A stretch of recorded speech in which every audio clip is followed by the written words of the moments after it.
Buenas tardes, ¿cómo nos encontramos otra vez? Bueno, buenas noches o buenas tardes, considerando el horario de invierno. El día de hoy vamos a, una vez que ya hemos terminado, considerando que ya hemos terminado el tema de cognición, ya hemos trabajado el tema de afectividad y la última vez hemos trabajado el tema de motivación con cada una de las cositas que ello conlleva. Entonces, el día de hoy vamos a aprender un nuevo tema, que es el tema de desarrollo humano.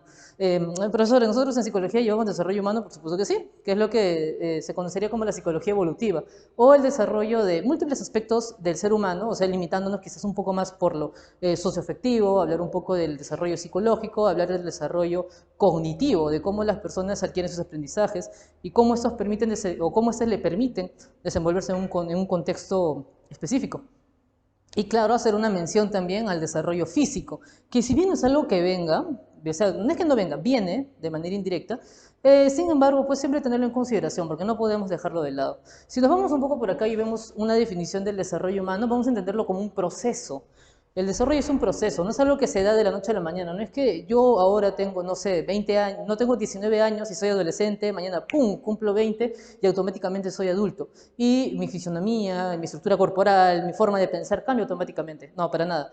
De hecho, el desarrollo es algo que se da tanto o está determinado por factores biológicos, como también está mediado, o mejor dicho, está influenciado por procesos de tipo sociocultural, como lo mencionamos en el tema de socialización, y además temas relacionados a la experiencia del individuo en su entorno.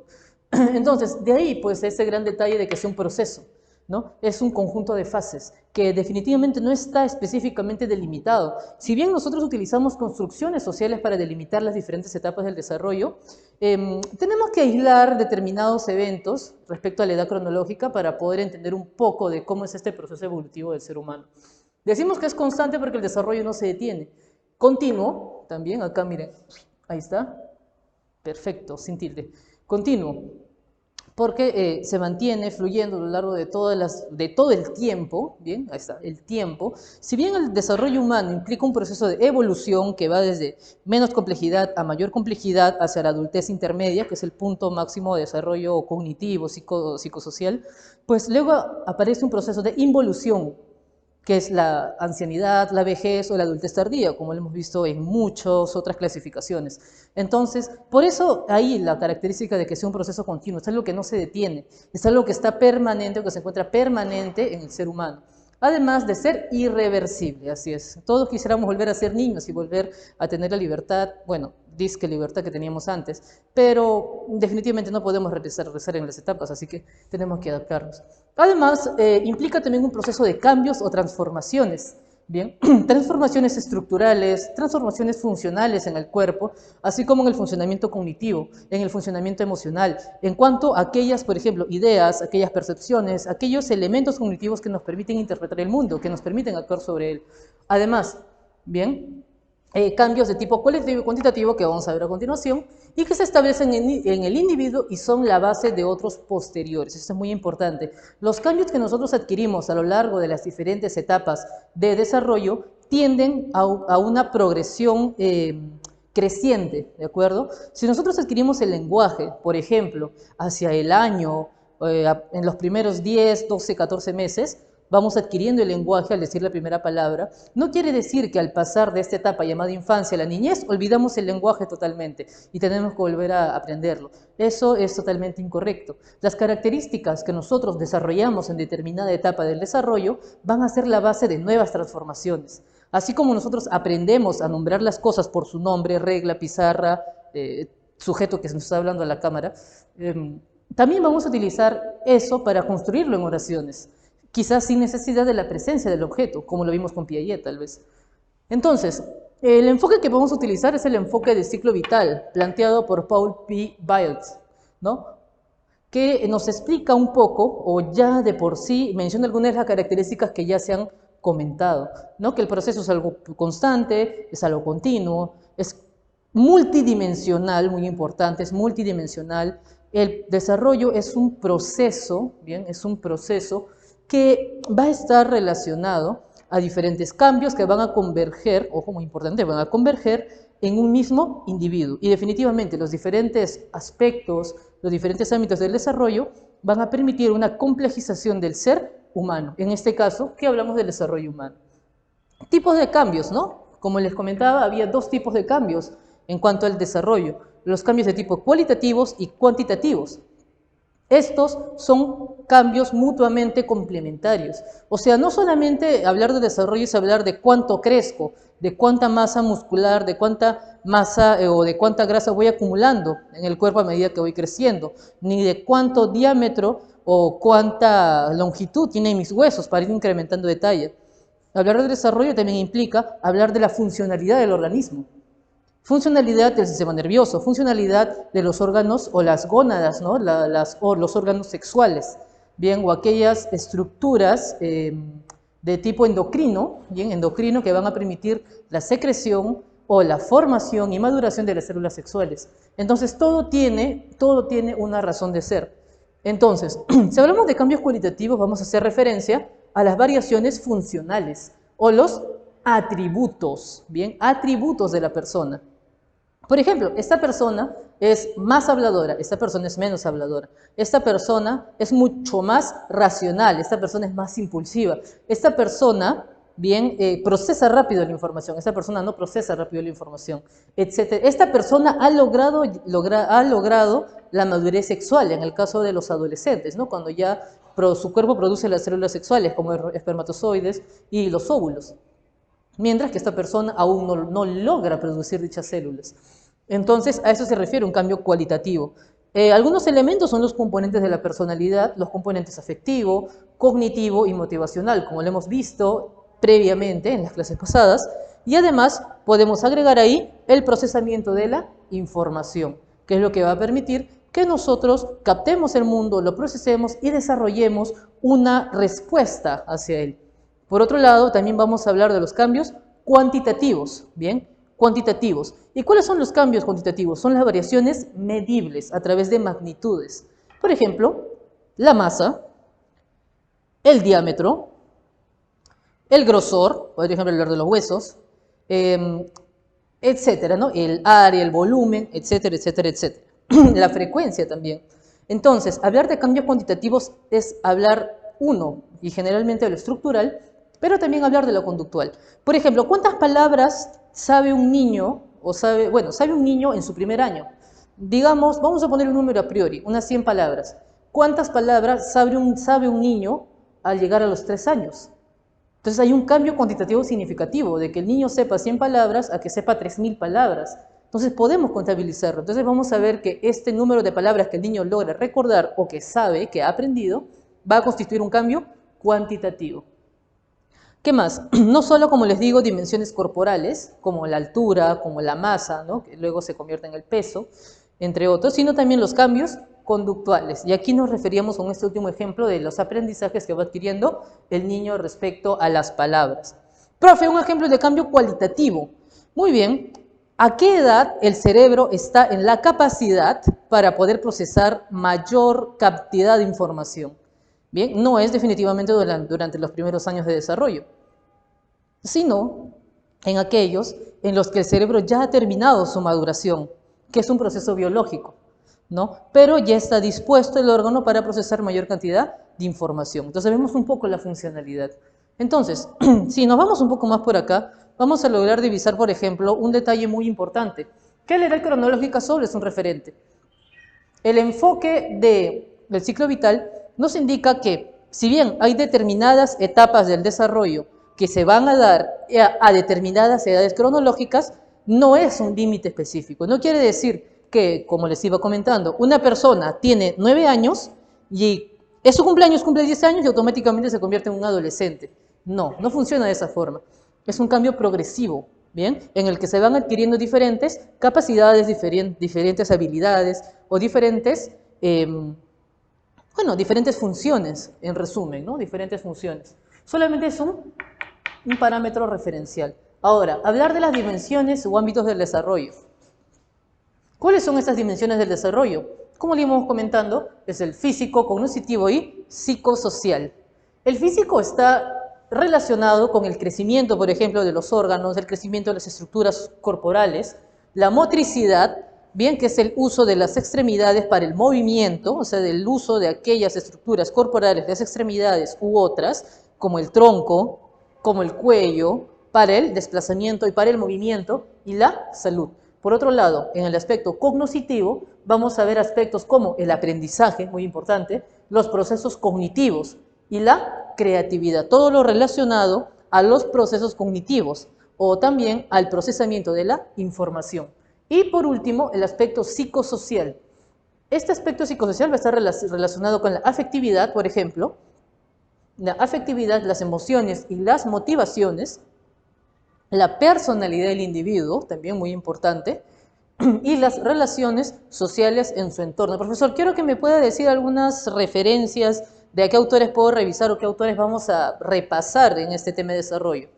En el aspecto cognoscitivo, vamos a repasar a Piaget y a Vygotsky. Imposible no ver esos dos autores.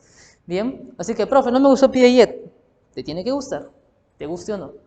Físico, ya se lo dejamos más a biología, ustedes van a ver esto en biología, así que no está de más, bien, decir algún autor. Y en el psicosocial nosotros vamos a tener como base a Erikson y a Kohlberg. Erikson para los estadios de desarrollo psicosocial, perdón, y Kohlberg en el desarrollo de la moralidad.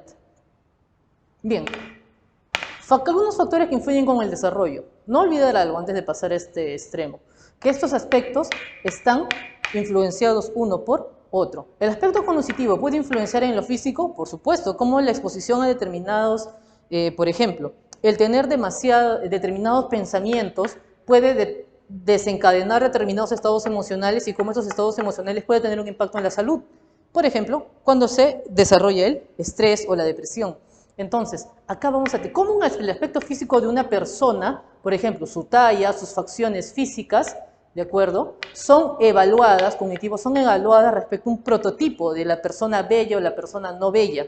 Y cómo esto desencadena emociones o que van a estar vinculadas a su autoestima, van a estar vinculadas a su autoconcepto. Y así, así y así.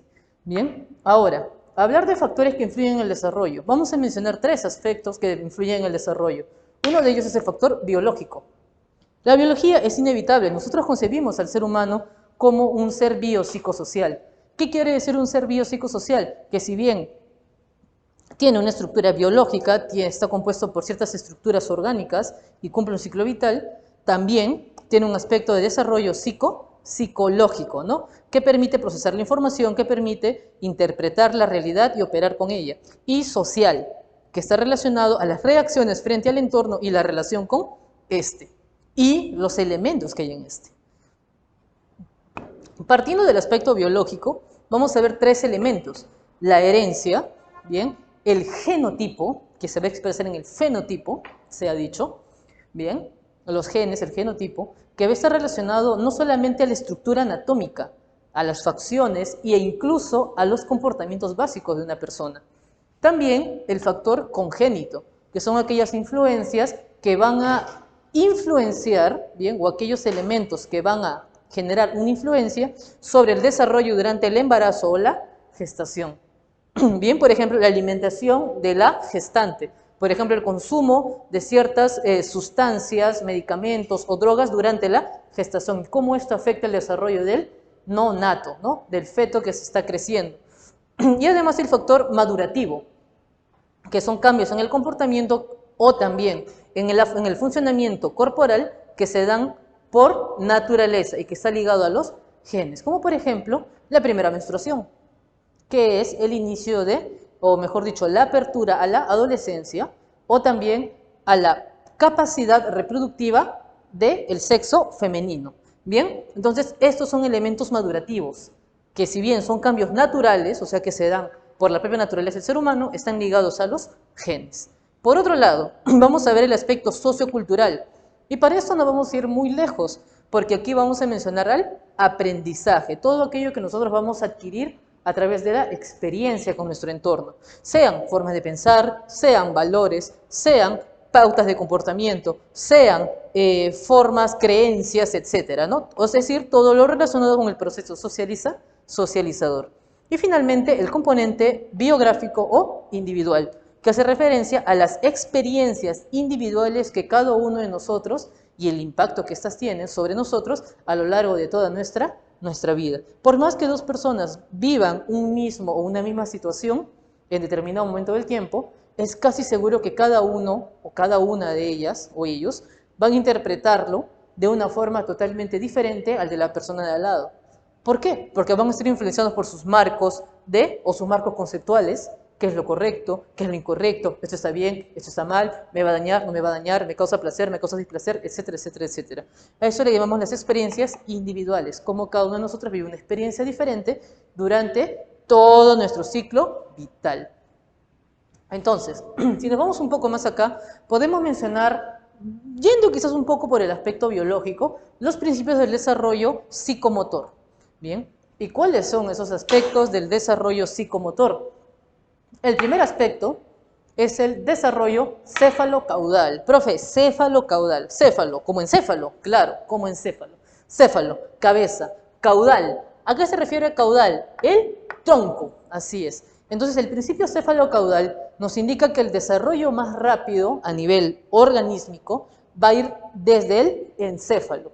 Así es. El encéfalo es lo que se complejiza, lo que madura más rápido que el resto del cuerpo. Asimismo, las habilidades motrices se van a desarrollar desde la parte superior del cuerpo hacia la inferior. Por ejemplo, ¿cuál es uno de los primeros movimientos voluntarios que tiene el bebé o el recién nacido a los pocos meses o a las pocas semanas de haber nacido?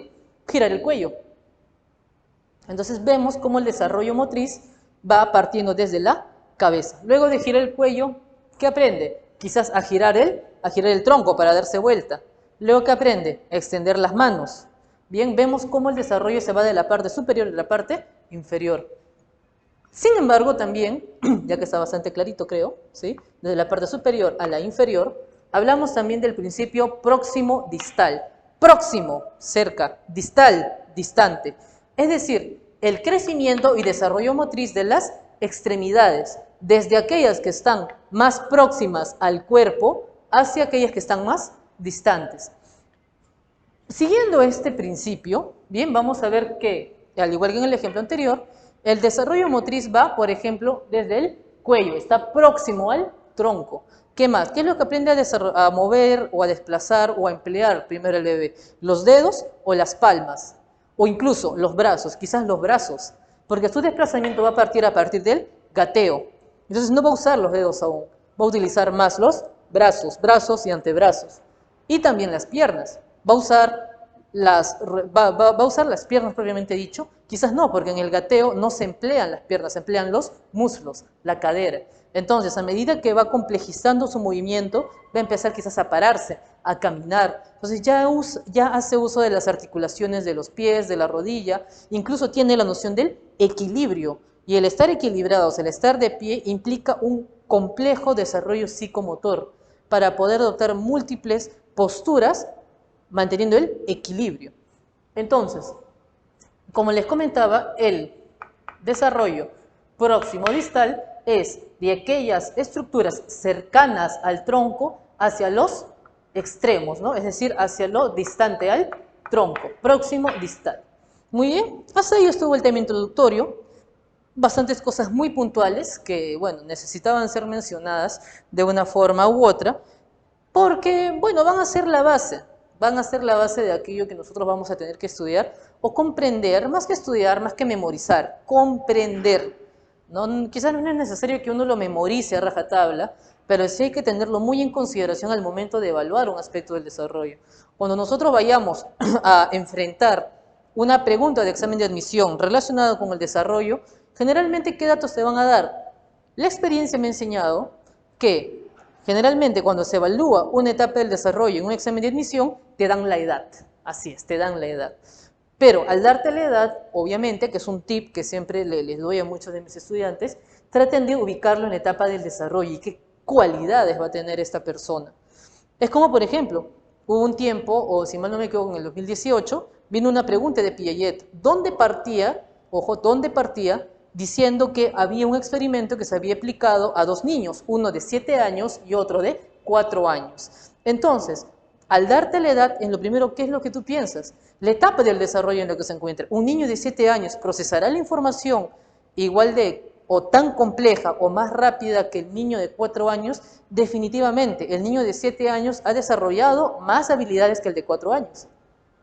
Entonces, partiendo de ese pequeño detalle, nosotros podemos extrapolar muchas cosas más respecto al desarrollo. Por eso, este tema es muy importante al momento de hablar de psicología, porque acá vamos a abordar todo lo que ya hemos trabajado, el aspecto cognitivo, pensamiento, sensación, atención, memoria, aprendizaje, el aspecto emocional, afectivo, perdón, emocional, sentimientos, etc. Y el aspecto motivacional. Pero también vamos a agregar la sociabilidad y de cómo todos estos aspectos se relacionan con la maduración del sistema nervioso que hicimos en bases biológicas. ¿Ahora todo tiene sentido? Sí, ahora todo tiene sentido. Entonces, si vamos a ser un poco específicos con las etapas del desarrollo, vamos a encontrar, por ejemplo, vamos a trabajar 3 aspectos, ¿bien? Porque generalmente, si bien en San Marcos no mencionan el aspecto perinatal, es un ejemplo, en Villarreal sí viene. Y de hecho, San Marcos y Villarreal tienen 2 marcos diferentes de evaluar el desarrollo. Ténganlo muy en consideración. Mientras que San Marcos nos plantea, hasta aquí Villarreal y San Marcos son lo mismo. A partir de acá para abajo, cambia totalmente la cosa. ¿De acuerdo? Cambia totalmente la cosa. ¿Por qué? Porque para San Marcos, si bien esta clasificación que empleo está basada en un libro, por ejemplo, de Duane Papalia y Schultz, ¿no? Y Kenwood, ojo, del 2012, San Marcos se apega mucho a este marco de desarrollo, que es infancia, niñez temprana, niñez intermedia, adolescencia, adultez temprana, adultez media y adultez tardía. Esto es San Marcos. Profe, Villarreal te habla de primera infancia, segunda infancia, niñez, pubertad, adolescencia, juventud, adultez y ancianidad. Ahí está la clasificación Villarreal. Entonces tienen una clasificación diferente. Como les he ido mencionando, la teoría del ciclo vital va a agrupar determinadas características dentro de un rango de edad, ¿bien? Pero, ojo, son construcciones psicosociales, son construcciones sociales, es decir, construcciones que nos permiten identificar en qué etapa y qué cualidades puede tener una persona a determinada edad. Entonces, para dar una lectura un tanto rápida, bien, de todas las etapas del desarrollo, antes de empezar a desarrollarlas una por una, como a ustedes les encanta, vamos a ver. La etapa prenatal hace referencia a toda la etapa de gestación, así es. La etapa germinal se da desde la fecundación del óvulo, que sucede aproximadamente entre 3 a 5 días, aunque un poco más, poco menos, en realidad poco menos, entre el primer al tercer día más que todo, posterior a el acto sexual, a la cópula, ¿no? A que los espermatozoides han sido o han ingresado en el conducto vaginal y se han transportado hacia el útero y las trompas. Bien, la fecundación, por cierto, es un evento que se da generalmente en las trompas de falopio. Ahí podríamos agregar muchísimas cosas más respecto, por ejemplo, a el ciclo menstrual, podríamos hablar de sexualidad, pero espero que tengamos la oportunidad de poder trabajarlo en un lugar más amplio, o sea, en un tema más amplio. Entonces, la etapa germinal se da en las primeras 2 semanas, le sigue la etapa embrionaria de la formación de órganos y le sigue la etapa fetal, que es la etapa donde ya el bebé, el no nacido, va a adquirir sus cualidades más humanas y va a desarrollar la mayoría de sus órganos. La etapa perinatal son las fases de labor de parto, desde las primeras contracciones hasta el posparto, que es cuando se expulsa la placenta y se expulsa el cordón umbilical. Y el grueso de este tema es hablar de la etapa postnatal. En Villarreal y en San Marcos se enfocan mucho en el desarrollo de la niñez, adolescencia y adultez. Sobre todo ello, pueden revisar el prospecto de San Marcos, el prospecto de Villarreal, para que tengan una mayor idea de eso. Entonces, vamos a dar una lectura general de cada una de estas etapas. Como les menciono, a priori he empleado esa clasificación porque es la que más se acerca o la que más se acepta actualmente, ¿bien? Y que coincide justo con el marco de San Marcos. Entonces, vamos a tenerlo en consideración, pero por favor, los que vayan a Villarreal, los que vayan a Cantuta, los que vayan a otra universidad, no está de más de que revisen cuál es el marco conceptual que emplean las universidades a donde van a postular, porque puede que no sea el mismo que está acá presentado, ¿no? Entonces, vamos a ver una infancia que va desde el nacimiento, o sea, después del parto, a los 3 años, una niñez temprana de 3 a 6 años, que Villarreal denomina como la segunda infancia. La niñez intermedia, de 6 a 11 años, que Villarreal denomina la niñez simplemente. La adolescencia, de 11 a 20 años.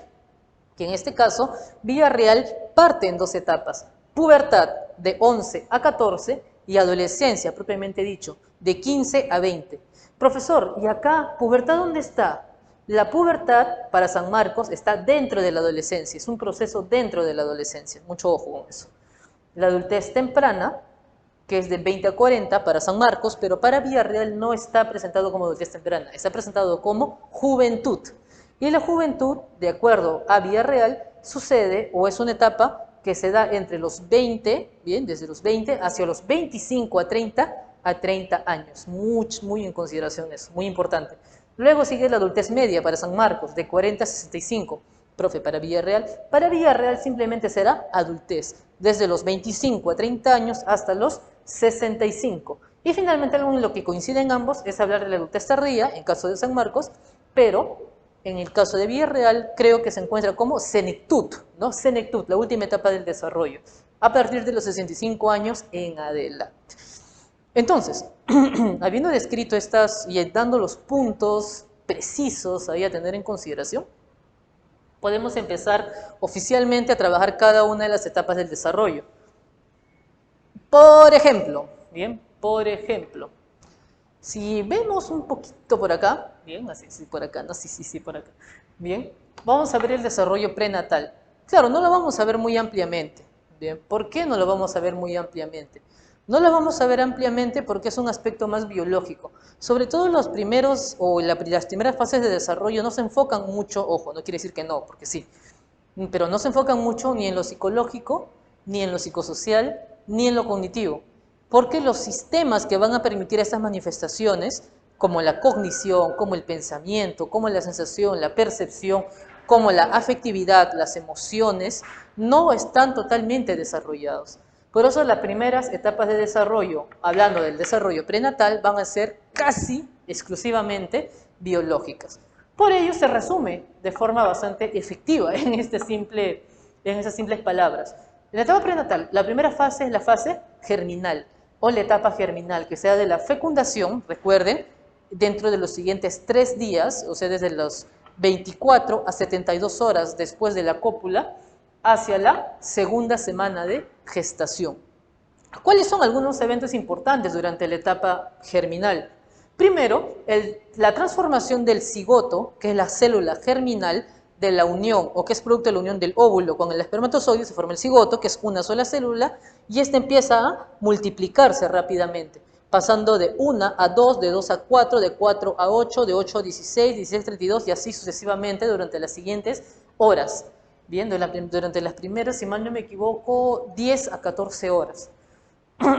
Hasta formarse el embrión. Claro que pasa por la etapa de cigoto, de mórula, y finalmente termina en la blástula o el blastocito, ¿no? Que, bueno, nosotros ya vamos a hablar de embrión porque vamos a hacer referencia a la edad embrionaria o a la etapa embrionaria.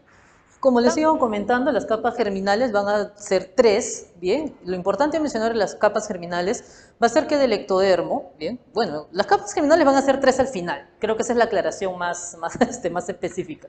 Sin embargo, al comienzo de este desarrollo, ¿bien? Cuando ya pasamos de un cigoto, ¿bien? De una única célula que se multiplica 1, 2, 4, 6, 10, 15, 20 mil veces, hasta convertirse en mórula y de mórula pasar a blástula, van a haber 2 primeras capas germinales que se van a diferenciar, el ectodermo y el endodermo. El ectodermo, o a raíz del ectodermo, se va a desarrollar el sistema nervioso, el cerebro, la médula, el tronco cerebral, también los órganos de los sentidos, los nervios que van a estar relacionados con ¿quién? Con el tacto, con el movimiento, con los músculos, va a estar también los órganos de los sentidos, el bulbo olfatorio, ubicado acá en la parte interna del rostro, en la nariz, también la lengua, ¿bien? ¿Qué más? El oído interno, etcétera, etcétera, etcétera. Por otra parte, si vamos un poco al desarrollo del endodermo, vamos a ver ahí órganos vitales, los órganos viscerales, ¿no? Las vísceras, como por ejemplo el sistema digestivo y el sistema respiratorio.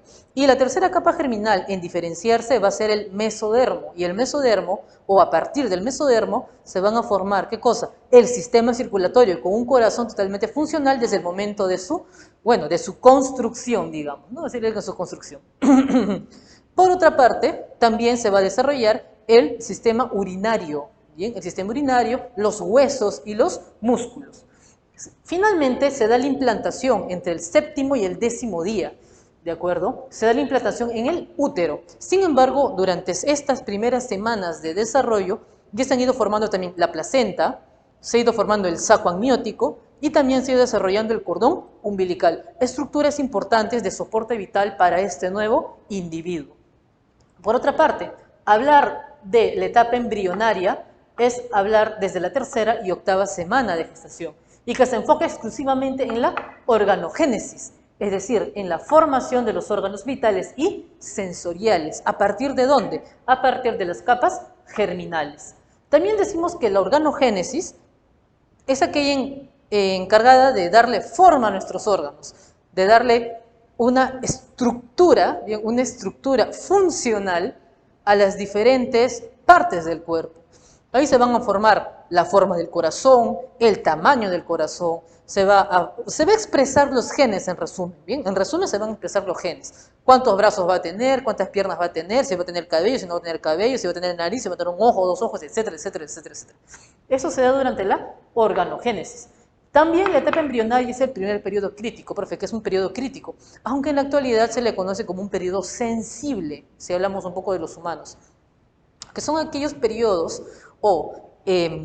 son periodos en realidad, porque son lapsos de tiempo, son periodos donde el organismo, bien, o sea, donde el ser humano en este caso, es mucho más susceptible a la estimulación externa o a la influencia externa, ¿de acuerdo? Entonces, hablar del primer periodo crítico nos va a llevar a hablar de los defectos congénitos. Bien, quizás hemos hablado mucho, hemos escuchado de problemas congénitos. Niños que nacen con un corazón defectuoso, que de repente tienen problemas a nivel cerebral, es lo que les impide aprender con normalidad, que les impide desarrollarse con normalidad en otros aspectos, como el aspecto cognitivo, psicosocial.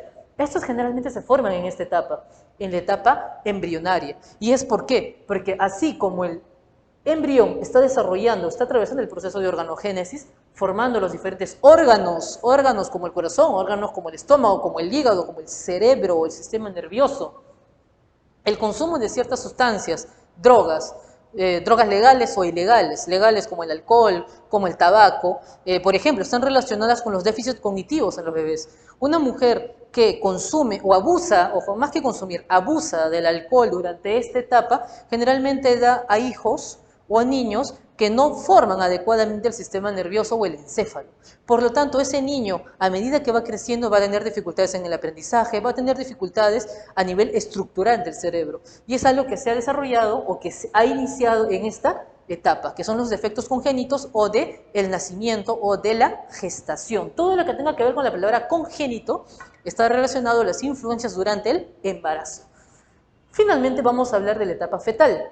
Un dato adicional y muy importante es que la etapa embrionaria es una etapa de mucho riesgo, ¿bien? Donde la mujer es proclive a tener un aborto espontáneo. De hecho, es muy común que las mujeres tengan un aborto espontáneo en esta etapa. Generalmente, también a partir del tercer, cuarto mes, donde se va determinando el sexo, ojo también, o dato adicional, es que generalmente los embriones de sexo masculino suelen tener mayor probabilidad de sufrir un aborto espontáneo que el feto, o mejor dicho, que el embrión femenino. Entonces aquí es muy importante, ¿cuáles son algunas sustancias que pueden ser abortivas? Medicamentos, alcohol, nicotina, etcétera, etcétera, etcétera. Sin embargo, si pasamos esta etapa y entramos en la etapa fetal, vamos a partir del la última fase del desarrollo intrauterino, que se desarrolla durante las últimas semanas, las primeras semanas del tercer mes y de 36 a 40 semanas. Bien, ¿por qué el conteo de 36 a 40 semanas? Porque el embarazo se cuenta desde la última menstruación de la mujer. Por eso puede ser algunos 36 semanas, o sea, 9 meses, o algunas mujeres 39, 40 semanas. ¿De acuerdo? Entonces eso va a depender bastante. Otro detalle muy importante, ¿con qué inicia la etapa fetal? Con la osificación del esqueleto. Así es. Antes, profesor, de la etapa fetal, ¿el esqueleto de qué está hecho? De cartílago. ¿Bien? Profe, igual que los peces. Así es, igual que algunos peces.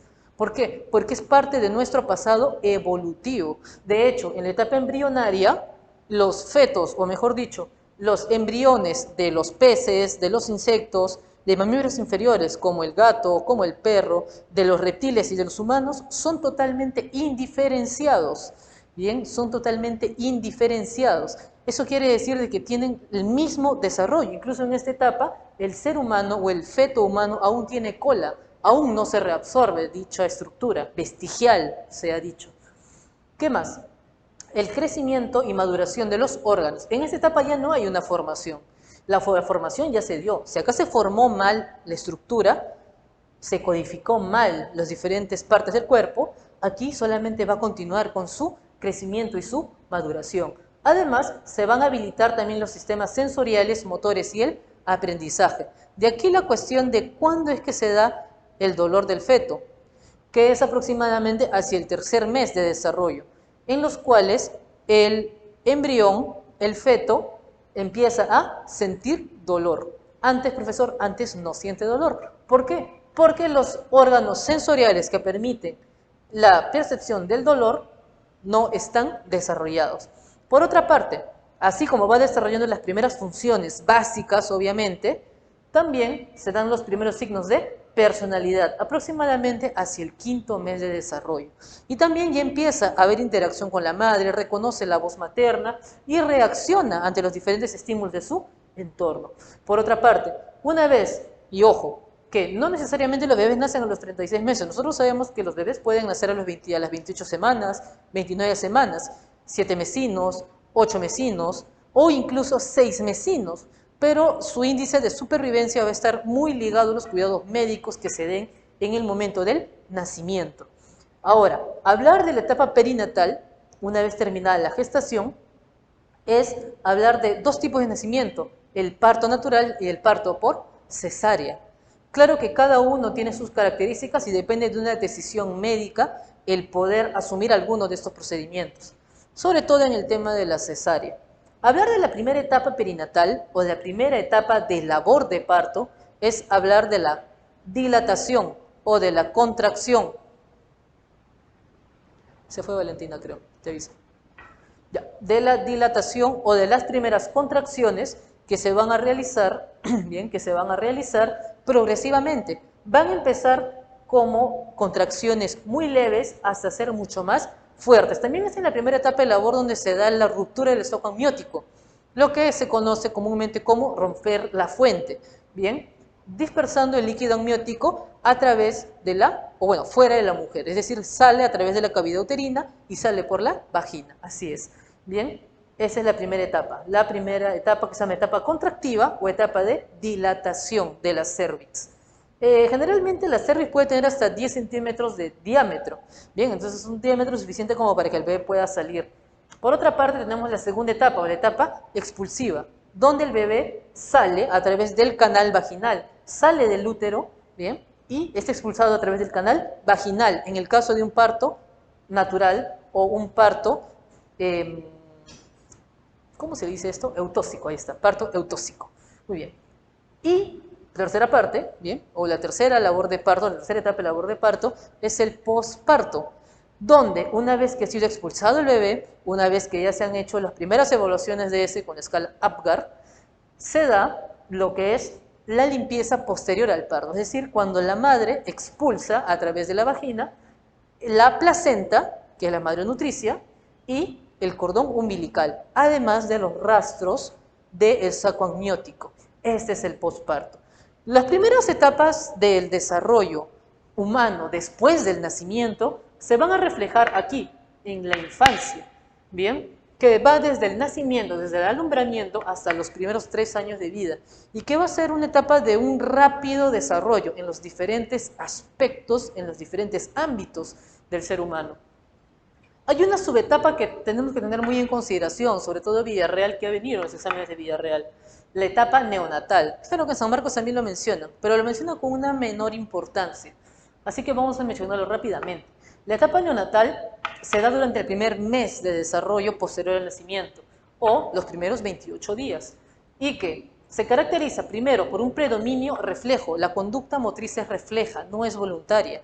Aquí vamos a ver conductas tales como el reflejo de Babinski, ¿bien? Que es la posición de la mano, la posición del pie, perdón, cuando esa es estimulada, el reflejo de prensión o el reflejo darwiniano, cuando uno toca la palma del bebé y ésta la cierra automáticamente, que es una conducta genéticamente programada, no es aprendida, el reflejo de succión también, o también conocido como el reflejo de orientación, entre otros, ¿no? Entre otros.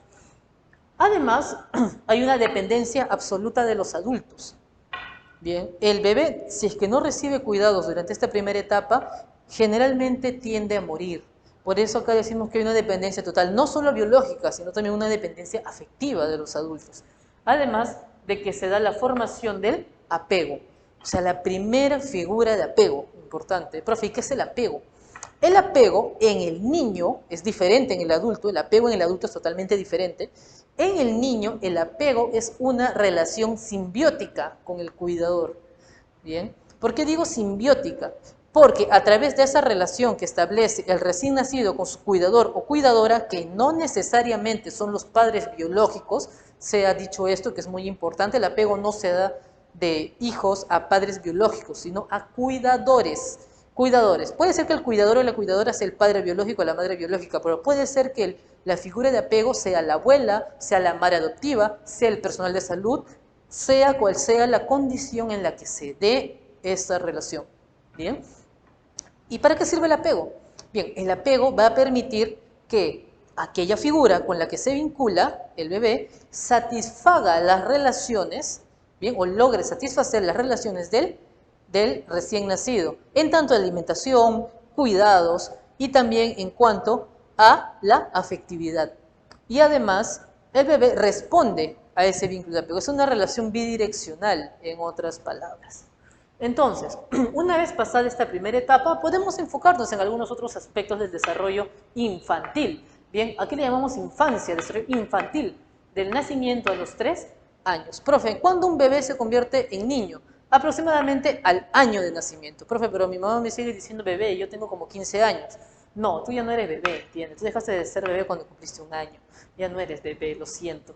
Entonces, en general, el desarrollo físico durante la infancia, durante los primeros 3 años de desarrollo, va a ser muy acelerado. Va a haber un crecimiento bastante rápido. El bebé, de vivir unos 30 centímetros aproximadamente al nacer, va a pasar a medir pues tanto más a decir verdad, un poquito bastante grande a decir verdad, así como su desarrollo orgánico, es decir, me refiero al cerebro, a la multiplicación y proliferación de neuronas, etc.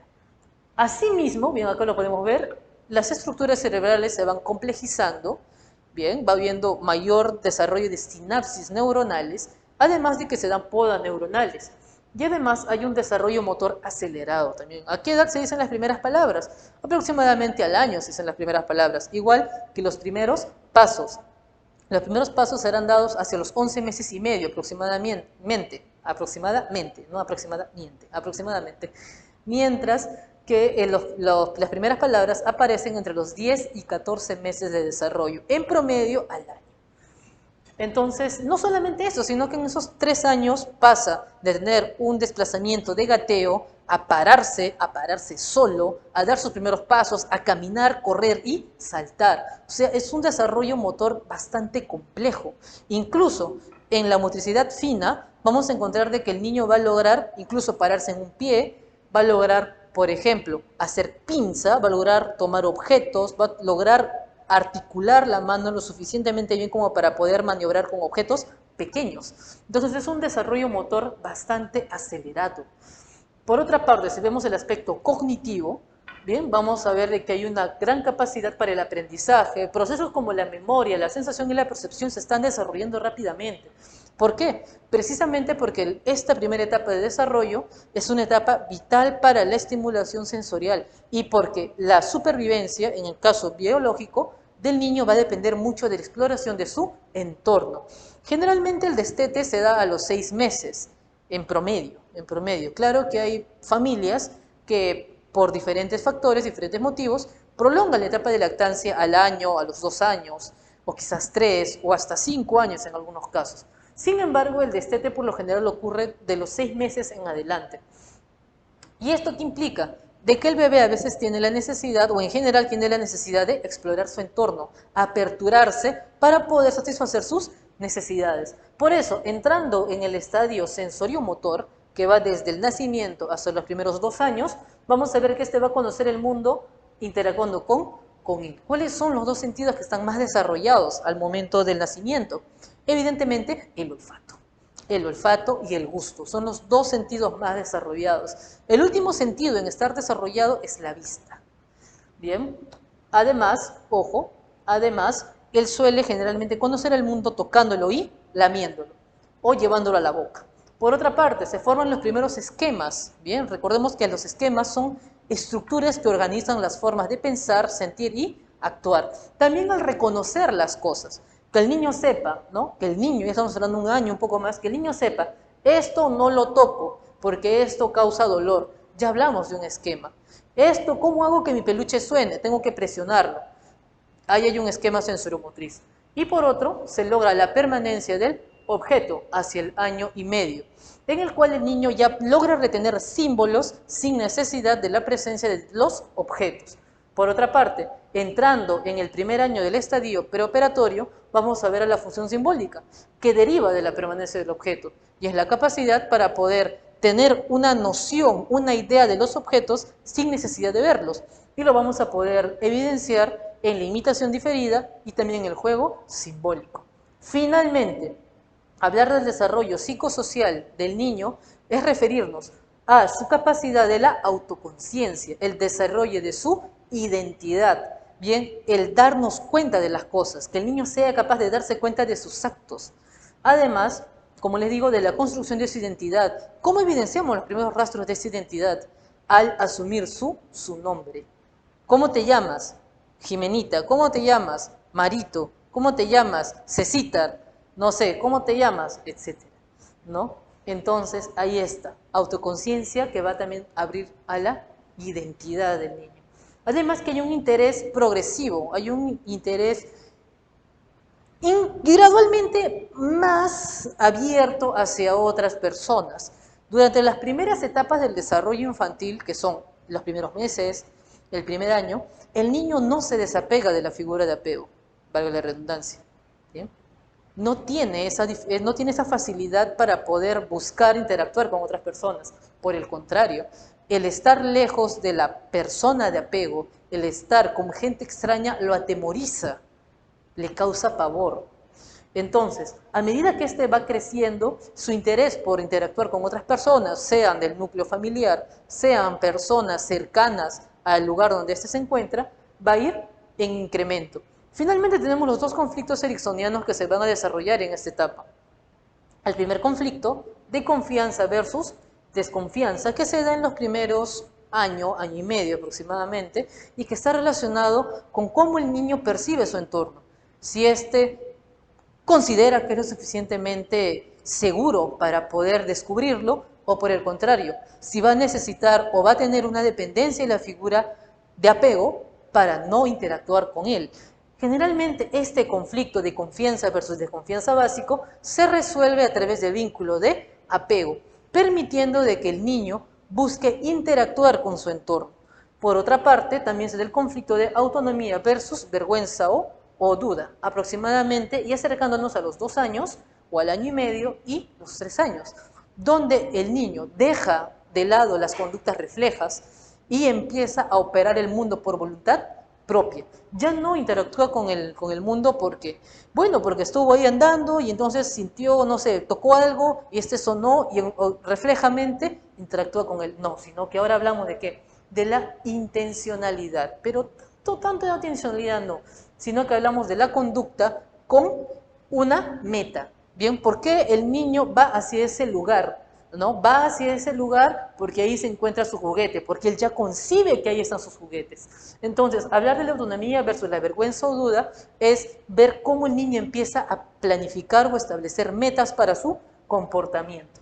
Entonces, aquí lo vamos a dejar por el día de hoy. Obviamente, en la próxima clase vamos a seguir abordando cada una de las etapas y quizás haya una tercera clase de eso, dependiendo de cómo avancemos.